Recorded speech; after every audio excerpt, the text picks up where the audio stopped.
Good evening everybody. গত 20 December addiction নিয়ে আমার প্রথম ভিডিও আপনাদের সামনে উপস্থাপন করেছিলাম। তারই ধারাবাহিকতায় আজকে দ্বিতীয় ভিডিও আপনাদের সামনে উপস্থাপন করতে যাচ্ছি। বর্তমান প্রজন্ম কিংবা আপকামিং প্রজন্ম অ্যাডিকশানের ভয়াবহতা থেকে যদি আমরা রক্ষা করতে না পারি, তাহলে আপনি আমি সকলে এই অ্যাডিকশানের ভয়াবহতা থেকে কেউই রেহাই পাবো না, কেউই রক্ষা পাবো না। সুতরাং নিজেদেরকে রক্ষা করতে হলে নিজেদেরকে এবং নিজেদের পরিবারকে যদি আমরা অ্যাডিকশানের ভয়াবহতা থেকে রক্ষা করতে চাই, তাহলে অ্যাডিকশান সম্পর্কে আমাদের জানতে হবে। অ্যাডিকশান সম্পর্কে আমাদের সামগ্রিক ধারণা রাখতে হবে, বুঝতে হবে যে কোন পথ দিয়ে একটা সন্তান অ্যাডিক্ট হয়ে পড়ে, কিভাবে সে অ্যাডিক্ট হয়ে পড়ে, কোন ধরনের জীবন আচরণের মধ্যে দিয়ে একজন সন্তানের অ্যাডিক্ট হওয়ার সম্ভাবনা আছে। সুতরাং এই অ্যাডিকশান সম্পর্কে আপনার ব্যাপক ধারণা রাখা এখন জরুরি হয়ে পড়েছে। এখন আপনি যদি মনে করেন যে না, অ্যাডিকশানের আমি অ্যাডিক্ট নই বা আমার পরিবারের কোনো সদস্য অ্যাডিক্ট নয়, সুতরাং অ্যাডিকশানের সম্পর্কে আমার জানার কোনো আগ্রহ নেই বা অ্যাডিকশান সম্পর্কে জানার আমার কোনো দরকারও নেই, তাহলে আপনার জন্য বলছি রবি ঠাকুরের একটি বিখ্যাত লাইন, নগরে আগুন লাগলে দেবালয় কি আড়ায়। অর্থাৎ মর্মকথা হলো যে একটি জনপদে যখন আগুন লাগে, আগুনের ধর্ম হলো পুড়ে ছারখার করে দেওয়া। সে আগুন চেনে না কোনটা মন্দির, কোনটা মসজিদ, কোনটা বাসা, কোনটা স্কুল, কোনটা বিদ্যালয়, কিচ্ছু চেনে না।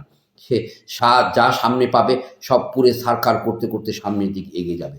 আপনার পাশের বাড়িতে আগুন লেগেছে, আপনি যদি নিজেকে নিরাপদ মনে করেন যে ওখানে আগুন লেগেছে, আমার তো কিছু হয়নি, আমি তো নিরাপদ আছি, এই মনে করে যদি দরজা জানলা বন্ধ করে আপনি ঘরের মধ্যে নিরাপদ বসে থাকেন, তাহলে আপনি নিশ্চিত থাকেন সেই বাসাটি পোড়ার পর আপনার দিকেও আগুনটি ধেয়ে আসছে। সুতরাং আজকে অ্যাডিকশান এমন একটি ভয়াবহ অবস্থায় পৌঁছে গেছে যে অন্যের সন্তান অ্যাডিক্ট হয়েছে জন্য আমার জানা দরকার নেই, এমনটা ভাববার কোনো সুযোগ নেই।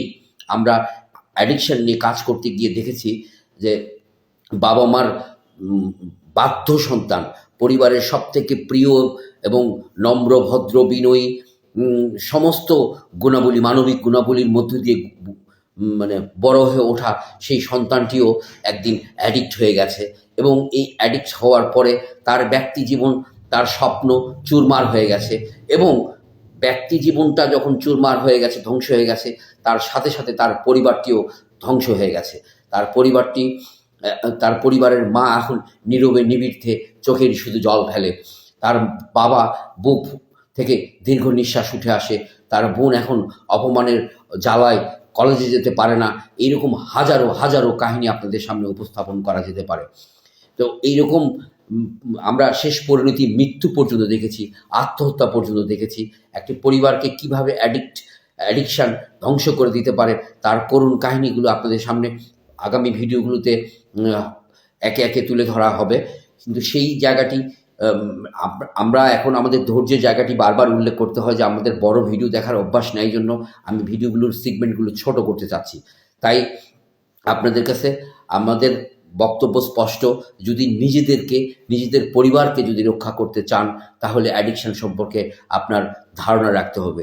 কোন পথে, কিভাবে, কেমন করে, কোন লক্ষণের ভিতর দিয়ে একজন সন্তান বা একজন মানুষ অ্যাডিক্ট হয়ে যাচ্ছে, সেই বিষয়ে আমার আগামী ভিডিও, অ্যাডিকশান কী, কারা অ্যাডিক্ট হয় এবং কী কারণে অ্যাডিক্ট হয়ে পড়ে এবং অ্যাডিকশানের ভয়াবহতায় একটা ব্যক্তি এবং তার পরিবার কিভাবে ধ্বংস হয়ে যায়, এই বিষয় নিয়ে আগামী ভিডিওতে আপনাদের সাথে দেখা হবে। ততক্ষণ পর্যন্ত আপনারা ভালো থাকুন, সুস্থ থাকুন, নিরাপদে থাকুন।